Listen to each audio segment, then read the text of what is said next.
Welcome to Optimize My Life, the ultimate radio show where we unlock the secrets to living our best lives. Now, before we dive into this exciting journey of self-improvement and empowerment, I want to take a moment to thank our incredible sponsor, the Hope Collection, for making this show possible. Their unwavering commitment to spreading hope and positivity in our lives is truly remarkable. We believe in the power of interaction, so we want you to be a part of this incredible journey. Call in, write to us, or connect on social media. We'd love to hear your questions, experiences, and challenges.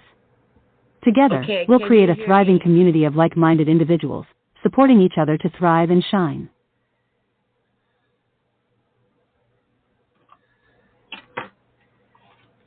Hang on.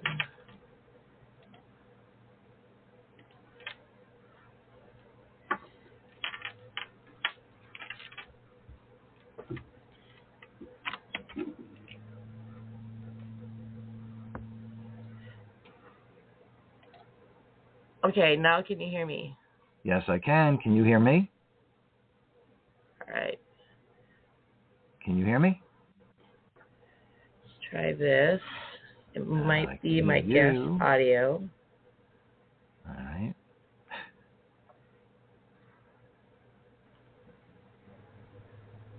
Huh.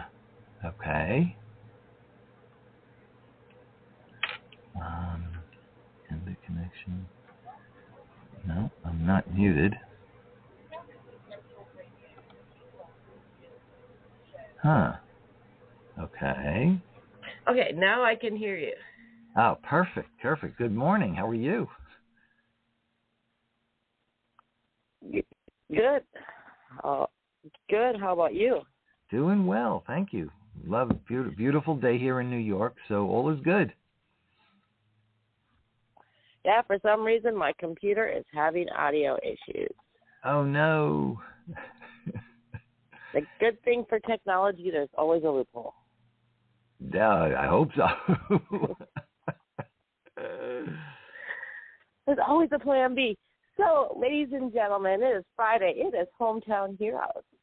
And what we do is we highlight individuals and organizations that are compelling stories to tell or doing things to make the world a better place. You're going to hear slight background music for a second while I find my other set of headphones because I'm on my phone and not my computer. And they're MIA. All right. That's all right. I'm going to talk it, do 80s style with the phone attached to my head for the first time in a long time. No judgments. Hey, at least I don't have the cord that I get twisted up in. True. It is all about adjusting and going with the flow. Correct. All right, so you are a man of a couple different things. And first thing I want to talk to you about, and then we're going to get into your business and what you do, because we got to highlight and promote what you're doing. But we did a special for 9/11, and we got to hear a lot of different viewpoints and different stories from individuals. And of all the people I've talked to, you know, we were on Alignable, and we were in the leaders group, and you had such a different viewpoint that I've never gotten to hear this before from a firsthand story, because, no offense, but when this happened, I was still a kid. Okay. And so you were actually part of the original bombing of the Trade Center back in the 90s. Correct. So what ended up happening was at that point I worked for a major bank. I'll leave the name out, but I worked for a major bank, and I was in the World Trade Center, Tower 1, on the 78th floor. And this was February 26, 92. And I remember sitting at the desk, and there was a bit of a snowstorm outside, and all of a sudden we heard this loud bang. I mean, it was loud. And what we originally thought, because the building shook, and what we thought was because of the storm, it might have been a freak lightning bolt or something.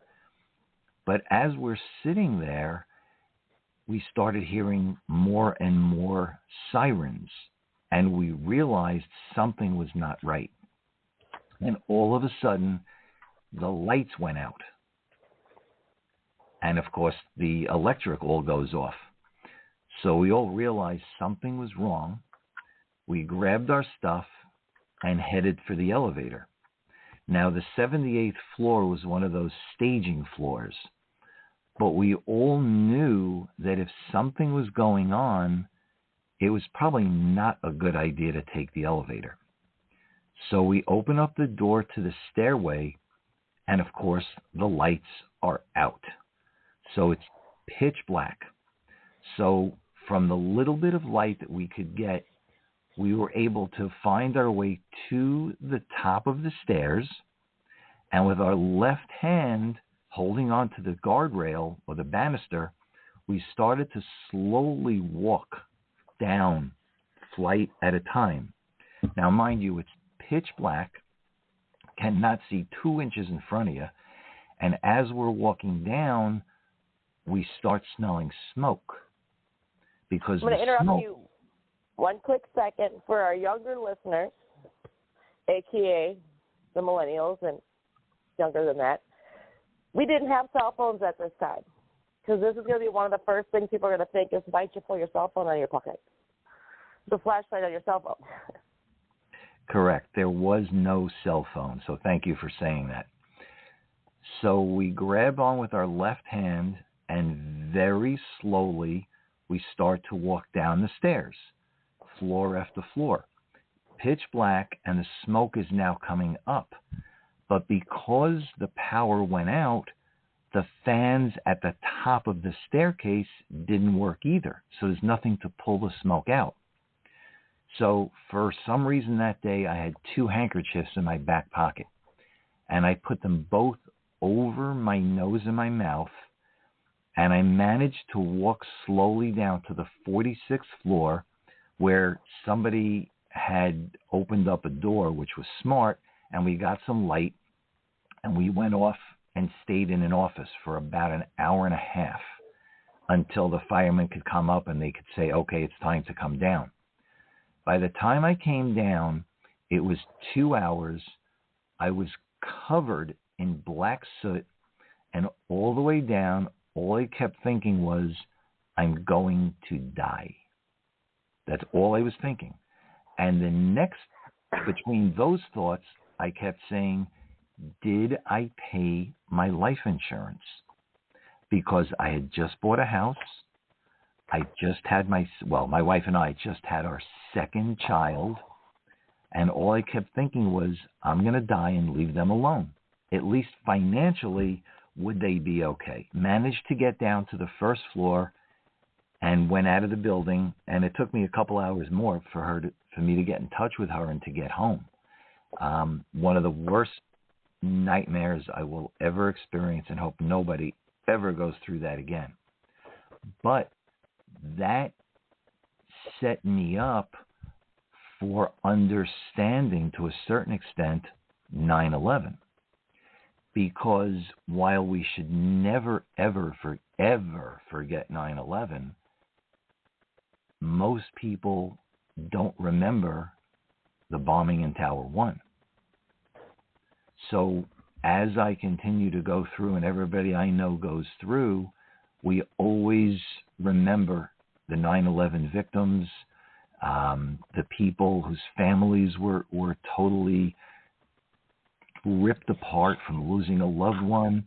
Never, ever forget the 9/11, and never, ever forget the sacrifice that veterans made for this country to give us what we have today. Don't ever forget that. So that's my 2 cents. So I have a question for you. And, as chaotic as it was, because you sound so calm talking about it, and the way you talk about it sound like it was such a calm, routine event. Oh, no, it was not. This is Right. 30 years ago, so okay. Right. Well, I meant, people always dramatize some of the stuff. So and I know after that bombing is when they started really doing trainings or fire evacuation drills. Right. Were they doing that prior to the bombing, or was it something because of that they started doing that?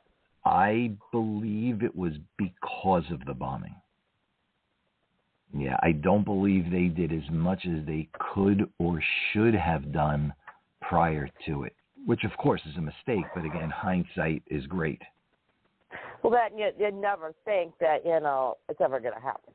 Correct. We say that in hindsight of, so many tragedies, Pearl Harbor. Right. Yeah, it's we need to never forget, because if we do forget, we're likely to have the same events happening again at some point down the road. And it's not something that by any stretch does anybody want to happen. That's part of the reason I'm so into remembering and continuing to tell other people, because you have to learn from what happened so it doesn't happen again. I make it a mission, like we do a special show here for the Oklahoma City bombing. Okay. And so when these events happen on their anniversaries, I always try to do a special show for that, mm-hmm. to bring it back to remember. Not only the tragedies, but it's more to honor and for us to keep it in hindsight so that things like that will happen. Right. But Yeah, protect them from happening again. Correct. Yeah, it's not something we want to happen again at all. So that, and it's my mission to, educate our youth. My kids get tired of it because we learn the real history. Like in our house, I collect old books. Okay. And by that I mean they start in the 1800s and they work their way up to the 21st century. Wow. Okay. And it's so they can look at an event that happened. Like I have a book that was written by soldier generals right after World War One about World War One, and they can look at what was written from the survivors and the people who lived it and understand how it changes based on perspectives as people aren't there to talk and dispute it. Correct. That's why it's so important that when something like this happens, people document, if it's possible to take pictures, because again, history moves on, people forget, people involved over time pass away, and unless there's documentation to show what happened, people will forget. And it's unfortunate, but that's what happens. And that our memories are false to begin with for the most part. Right. I mean, it's all based on your beliefs, your ethics. I mean, what you see is not what you should believe, in a sense, the way you look at it. Correct. Always do your research, get differing opinions.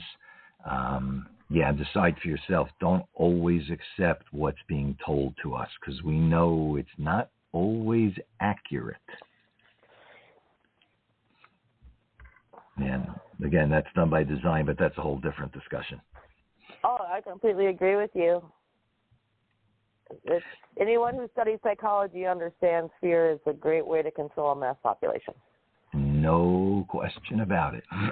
No question. And again, different discussion. Okay. Exactly. You're in the financial sector now. How much of that was influenced by where you're at today?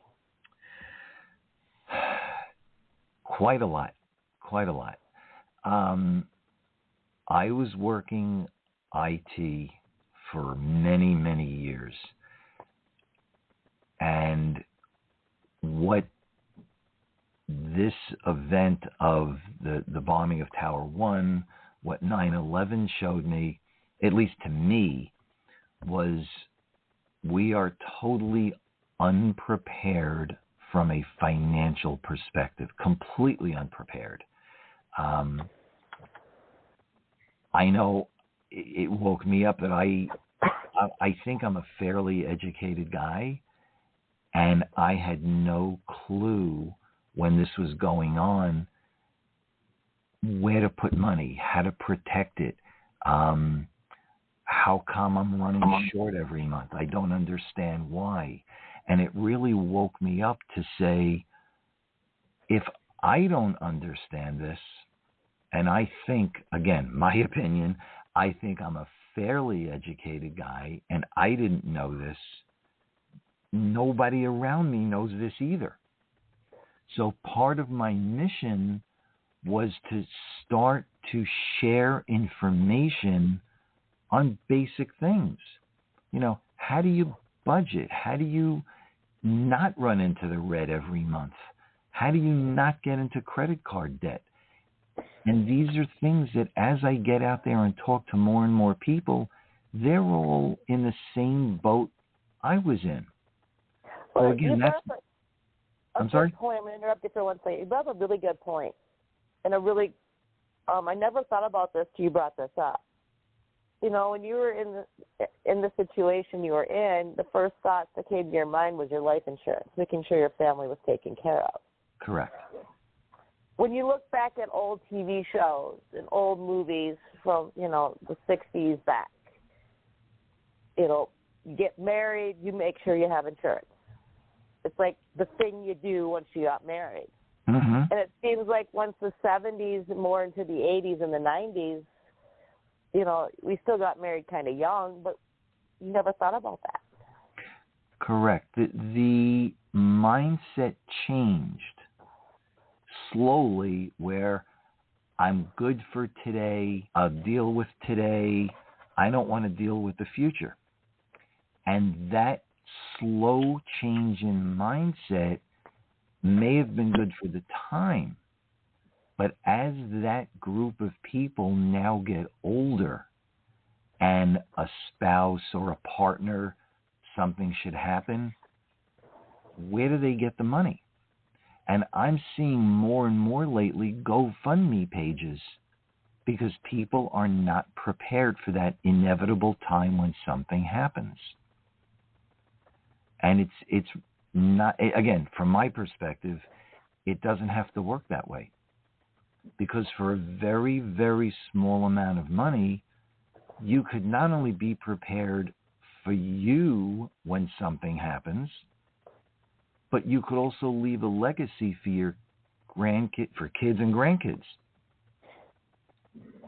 And to me, again, from my perspective, it just makes sense.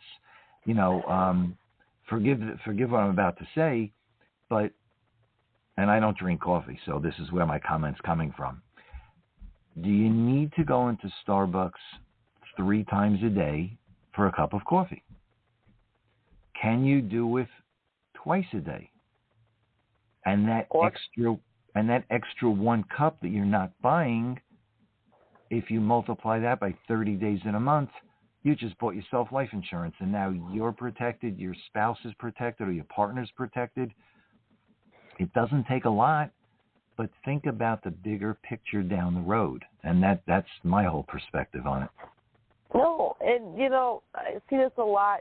The GoFundMe is for kids that get into car accidents and things like that, and they don't have the proper insurance to help cover all the expenses. When there's, like Gerber Life Insurance is a good one, for example. I've got that for my kids the day they were born. Mm-hmm.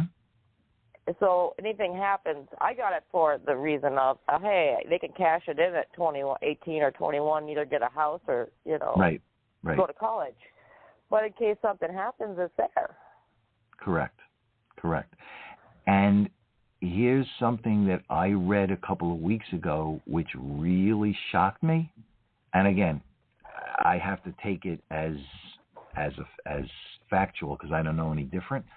The study said 18% of people under the age of 18 will lose a parent. Uh-huh. So what does that mean to the child? Now you have one parent instead of two, which is bad enough by itself. But then you also have the financial side of that. So how does the house get paid for? How does the car get paid for? How does food get paid for? Where does schooling get paid for? Where does all that come from? And that's again, from my point of view, but it's just something that should be there. It should be. And honestly, the only reason it was ever on my radar at my age, or when I was young, was because I was in the military. Right. And that's a great place to get it. And I would tell everybody coming out of the military, don't drop the insurance coverage. I didn't. Really I cheap. actually expanded mine, because you have two options. You get the generic coverage that covers, I don't know how much it is, but you get the option to upgrade. And you pay into it more while you're in there, and then you. See, I would upgrade, because not only do you, when you get it in the military, you're much younger and you're healthier, so the cost is much less. And it stays at that price. So I would opt to take it and don't ever drop it, because you'll never get it that cheap again. Between age and what happens if something happens to your health, now maybe you cannot get any additional when you really need it. Or you have kids with special needs. Right. It's even harder to get it. Correct. Because, thankfully I was smart when I was getting out and upgraded my insurance. So we have two policies, one for me and one for my husband. Because you can get spousal support or insurance on your spouse now. Okay. But I looked into getting extra coverage just in case, because I contemplated dropping it. But because my kids are autistic, okay, I'd be paying through the nose for insurance. Right.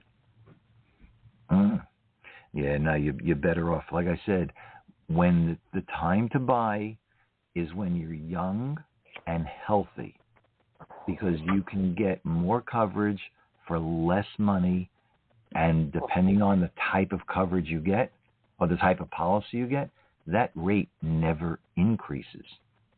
So keep it, because you'll never get it that cheap again, if you can even get it.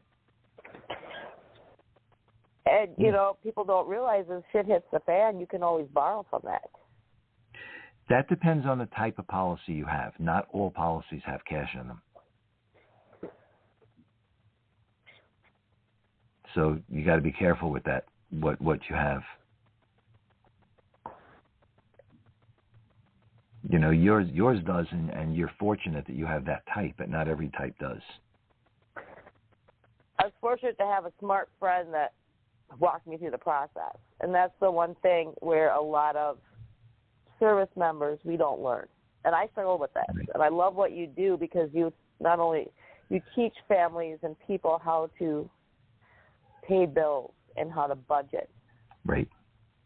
Because a lot of us, when we get out of the service, if we don't have a family while we're in and we live on base, and the military pays for everything, in the sense that we can have it opted into taking it straight out of our check, and then when our check comes with whatever's left, so we don't have to worry about paying the bills. Right. And I grew up in a small rural area. I had well water. I didn't realize I had to pay water. I didn't remember to have to pay all these bills because I live in a small town. When I got out, we didn't have e-pay or, automatic pay for a lot of my bills. So we got a lot of disconnection notice the first couple of years. Oof. Okay. Yeah. Coming out of the military is tough to try. Not coming out of the military, but to acclimate to civilian life is so different. It is. It really is. I always explain it as you're an 18-year-old moving out of your parents' house, or a 25-year-old getting out of college for the first time in a 40-year-old body. Right. Well, I worked, like I said, in corporate IT for 32 years. And when I got out in 2012, I wanted to open my own business, and I had no idea what to do. Zero. Because like the military does for you, corporations did for me. I didn't have to worry about hiring, HR issues, marketing issues, payroll issues. All that stuff was done by the company. So when I got out, I'm like you. What am I doing here? I don't know how to do this. What am I supposed to do? So it's not exactly what you went through, but it's the same idea. You don't know what to do. Just even the first steps of starting a business and learning, how to do a business plan and Right. Filing the correct paperwork for taxes and making sure you're claiming the right things. Right. There's a whole world out there that when you're in one thing for so long, and somebody, whether it be the military, whether it be a corporation, they nurture and they do everything for you, and then it's like, boom, swift kick out the door and good luck fending for yourself. And it's not a fun place to be. No. Especially when you're, older, you don't have that acceptance of you're going to screw up. Correct. You get a pat on the backside, and then try better next time. Yeah, there is no. You mess up in the real world, you could damage your credit rating. You could do all kinds of stuff that can come back and haunt you for a long time. Not a good thing. Not a good thing. For some tips for people, especially people in the military, one of the things that I struggled with personally was because I didn't have credit cards. I didn't have a steady address for more than a year or two, right? If even that long. I didn't have loans because I didn't have a house or anything. Right. I had no credit score. Okay. What should we be doing at a younger age to help start building that credit score up? Okay, so two thoughts with that. Well, two beginning thoughts with that. One is, if you can get a credit card, and again, because like you said, without a credit rating, without stable living location, with any of that stuff, you may not be able to get a credit card. If you can, you'll get a low limit. Maybe you'll get $500 limit. So my suggestion in that case is, first of all, only charge if you need something. Don't just charge. But if you need something, charge $25, and when the bill comes in next month, pay the $25. Next month, maybe, again, if you need something, charge $35. When the bill comes in, pay for it. So by charging small amounts and then paying for it in full, you're telling the credit card company, I know how to manage my money. So that means your credit score will go up, and your, let's say in this case, $500 line may go to $750, may go to $1,000. It does take a little time, but if you do it right, you're in great shape 6 months, 12 months down the road. The second option is, if you cannot get a credit card, you can get what they call a secured card. What that means is, you contact a credit card company, you give them, let's say, $250, and you get a card. You can only use it up to the $250 you paid up front.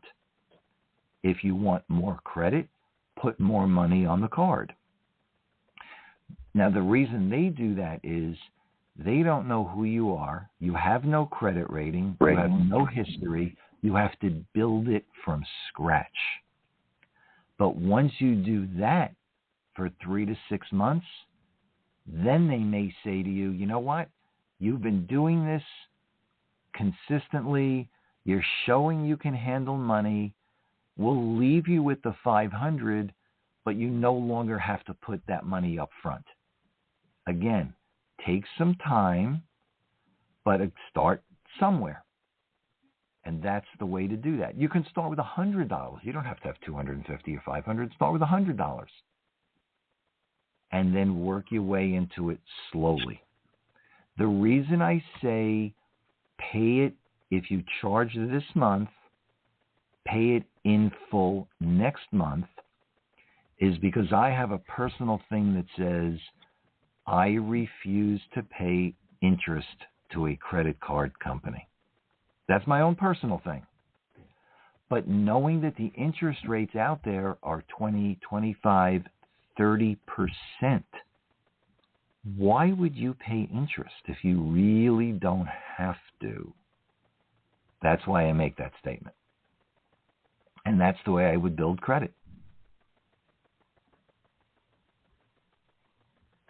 And let me just throw something else out too. At the end, I'm sure I'll give my info. But if anybody has any questions, I am more than happy to be on the phone with anybody. I do not charge ever for conversations for my time, ever.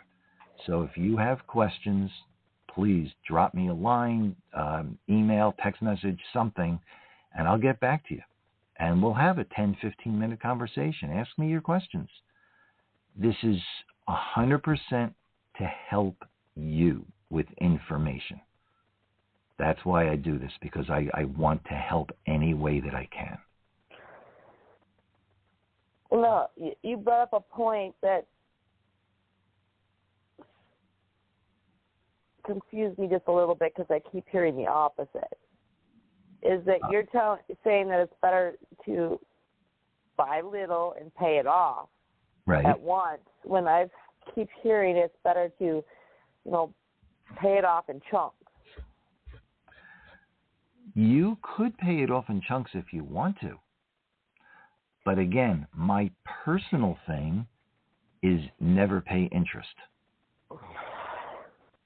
That's my thing. Because, quite frankly, I built my credit rating exactly what I told you. I charge something, next month I pay it off in full. Charge something, pay it off in full. That's the way I built mine.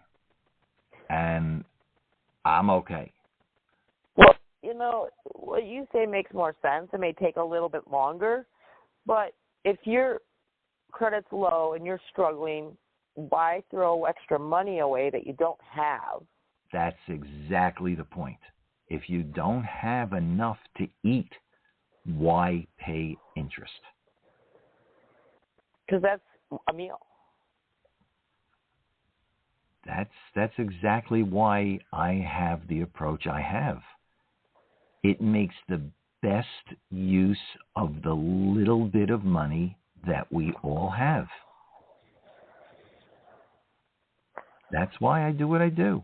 There's reasons behind it. Yeah. I'm not out to, I don't work for a credit card company. I don't want to work for a credit card company. I don't like them because of what they do to people with all their interest charges. But that's why I say, if you have to charge it. But make sure you have the money to pay for it the following month. If you can. Where emergencies happen, things happen. It's Agreed. Not where you go to Starbucks. So that's the trend I see so many young people do nowadays. Right. Is they get this shiny credit card, mm-hmm. and they go shopping sprees and Starbucks. Yep. And I'm not a coffee drinker, so to me it's ridiculous to begin with. But right. Why spend $5 for a cup of coffee when you can go to the gas station and get just as good of a cup of coffee? Mm-hmm. Or go to the store and buy Starbucks coffee. Yep. And make it at home. Yep. See, I have a presentation that I do to different groups, and I call the presentation Credit Card Scam. And what it really comes down to is the credit card companies somehow find you, they send you a credit card, they give you a limit, and people who have never had a card before say, ooh, I can spend $500. I can spend $1,000. And they do, because nobody reads the fine print. The next month, you get a bill. And all of a sudden you say, oh, no, I actually have to pay for what I just charged? The answer is yes. But what they do, the credit card company, is they say to you, you know what? You charged $500, but you know what? We like you. Give us $20. And you sit there and say, this is great. I charged $500. I only have to pay $20. So you do. But what they don't tell you is on the rest of that money, you're going to pay 25, 30% interest. The next month you get a bill, and guess what? You can pay the same $20 again. But what they again don't tell you is the interest that you're paying, or let me go a different way. The interest they're charging you is more than the $20 you're paying. What that means is you will never, ever pay that $500 off. They want your $20 every month for the rest of your life. And in the process, you're not breaking down your balance, so you're not getting more credit on your credit card. Bingo. Because they don't even care if you don't pay the $500. Because if you're going to pay $20 a month, that's $240 for the year. In 2 years, you've paid as much interest as you did on the original purchase. What if you went 3 years, 4 years, 5 years, and you're still paying the $20 a month?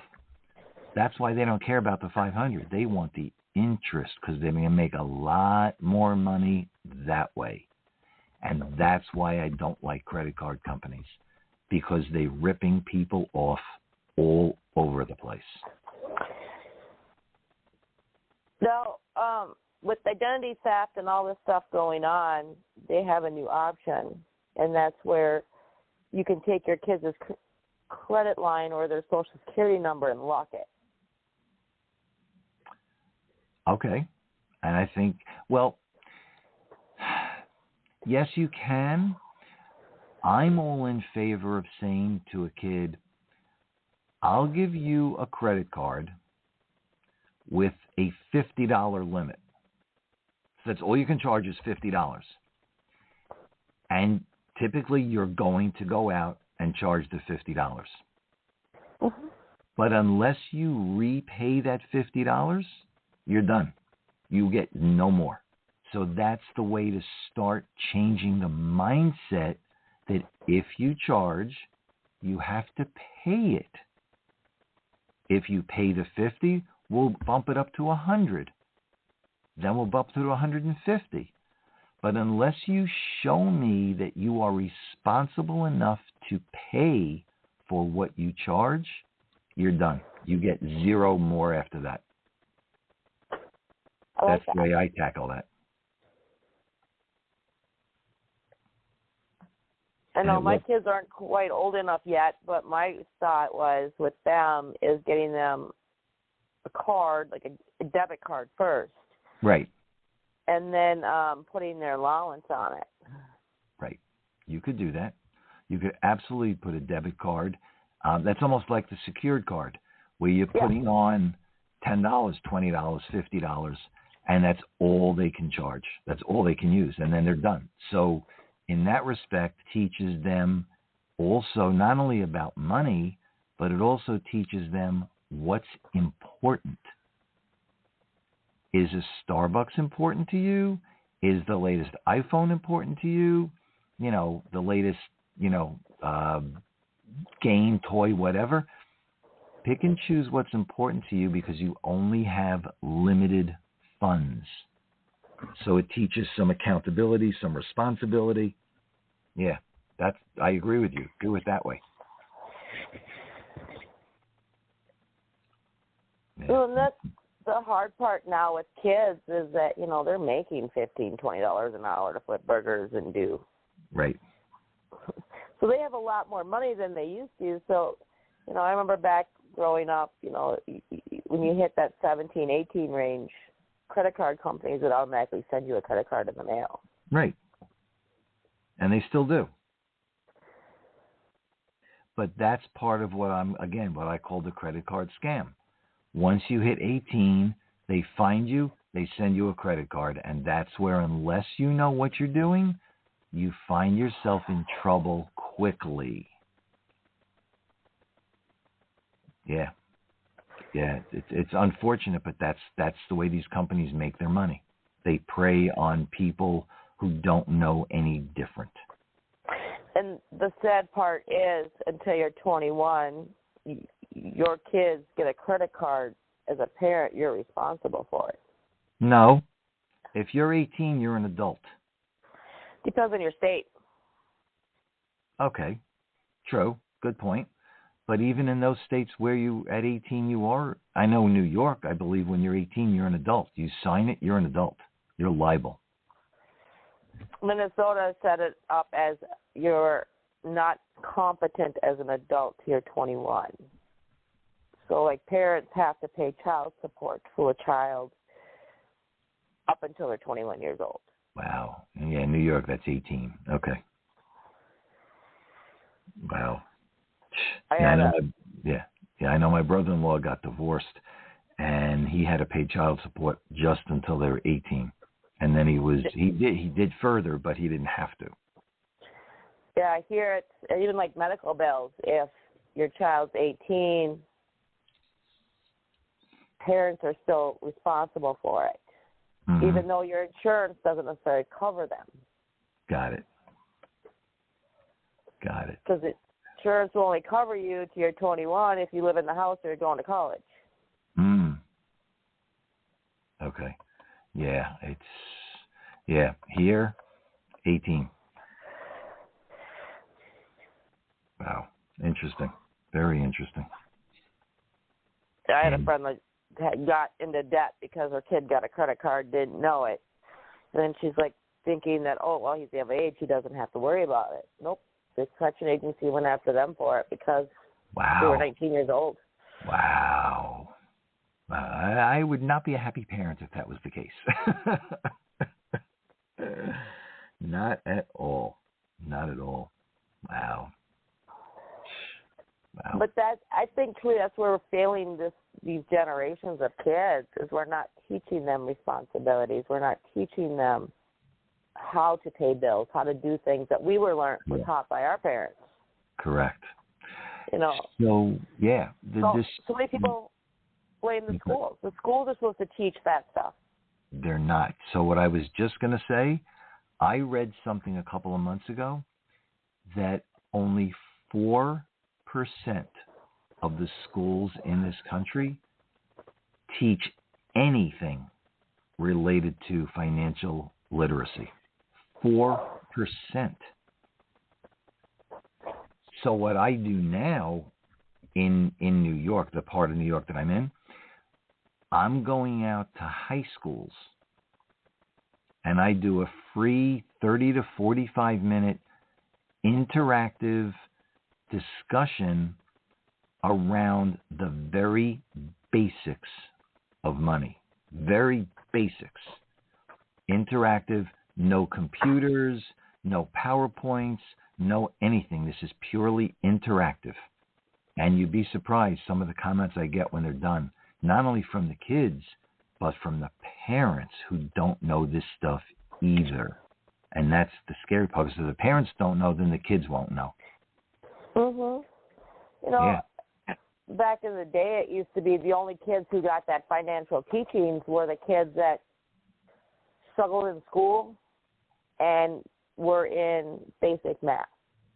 Right. It was you had the algebra and all the fancy math, and then you had the dumb kids that had basic math, and it was how to balance a checkbook, how to pay bills, how to just survive. Yeah. See, I never even had that stuff. I never had that stuff. That's because you were in regular math. True. Good. Yeah. And that regular math, how much of that do we use every day? Zero. Not unless you're in a particular field. Like Yeah. I mean, I didn't use it. Right. I don't remember half of it, and my kids are doing it now, and my husband does construction. He's like, don't you know this? I go, no, I don't need to know this. Yeah. I can tell you this thing in math, but I don't need to know areas and circumferences and that crap. I don't do construction. Right. Yeah, I don't.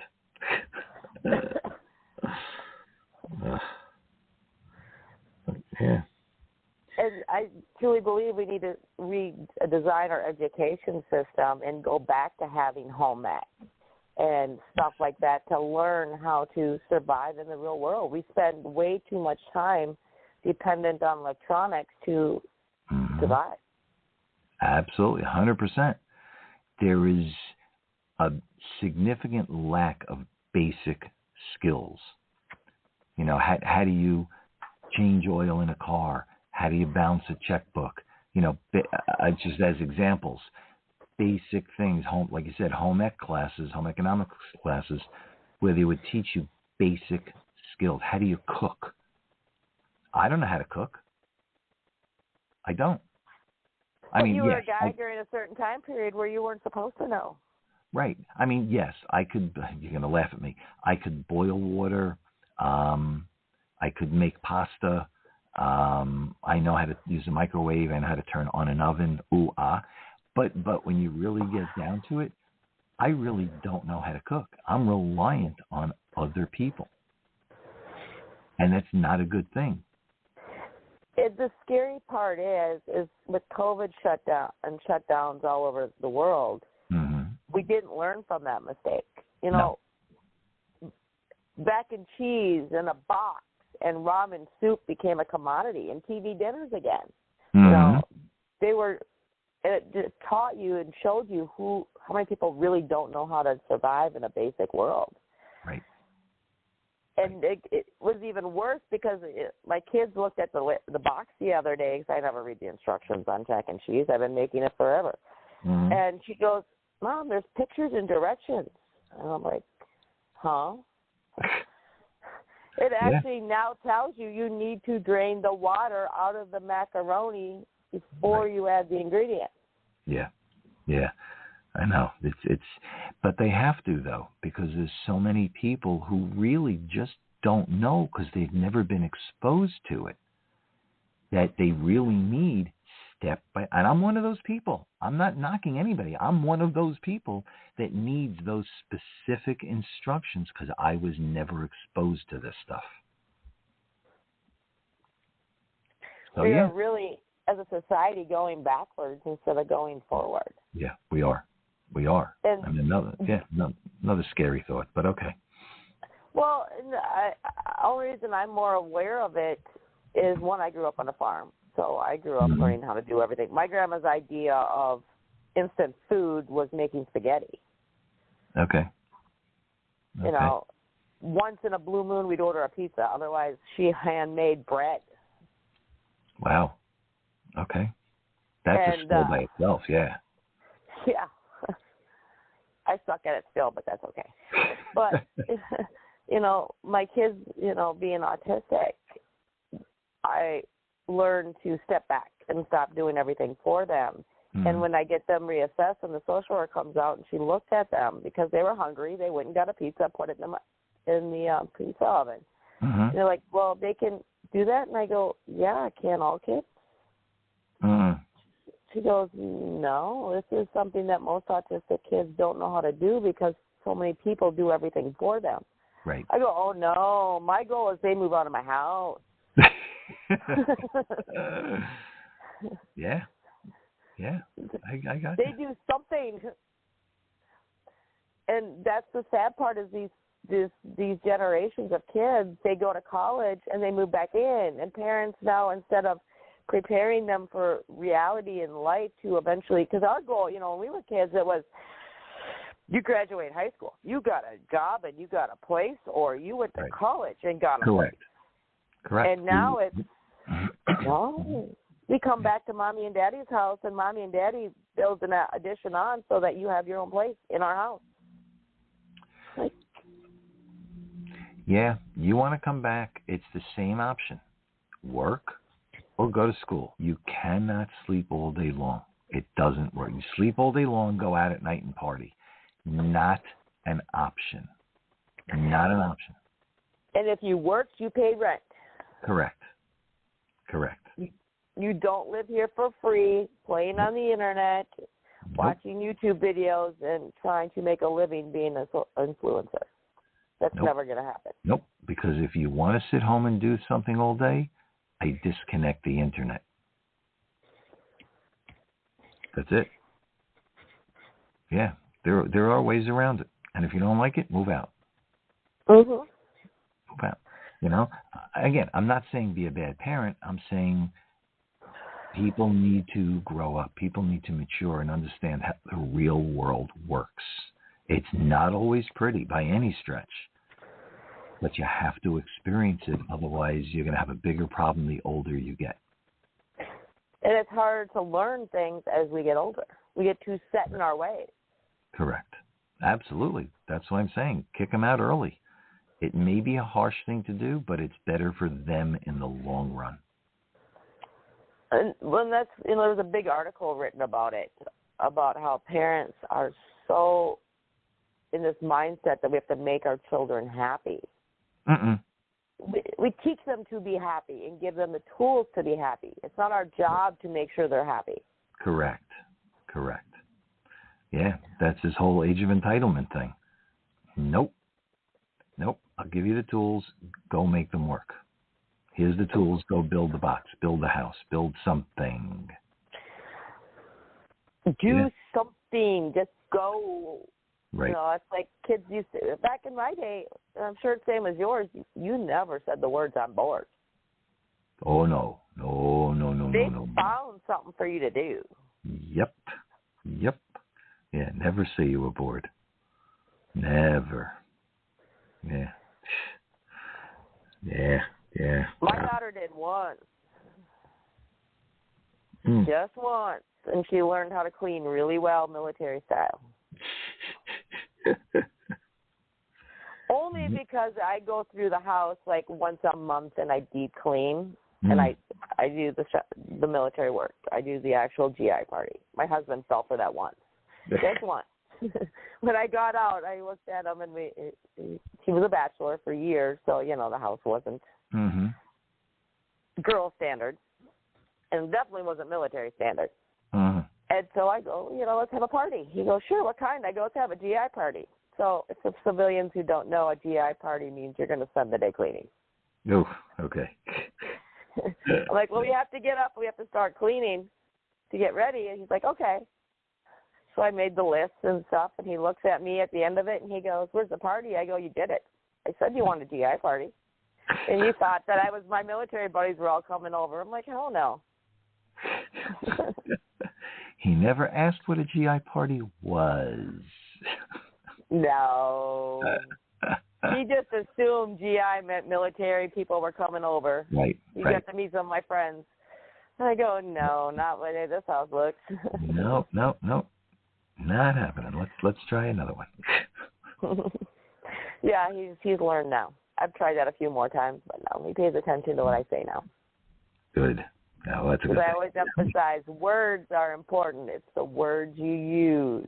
No matter how great you make it sound, words are important. Yes, and, so my daughter was scrubbing corners and helping wipe down baseboards. And she looked at me and she goes, Mom, I'm not bored no more. I go, all right, bye. Yep. They learn for themselves. Yep. As long as nobody gets hurt, then that's a good lesson. No. And it helps them learn how just to do things and be self-sufficient. Oh, agreed. It's a whole responsibility. That's a good thing. And it keeps them out of your hair for a little while.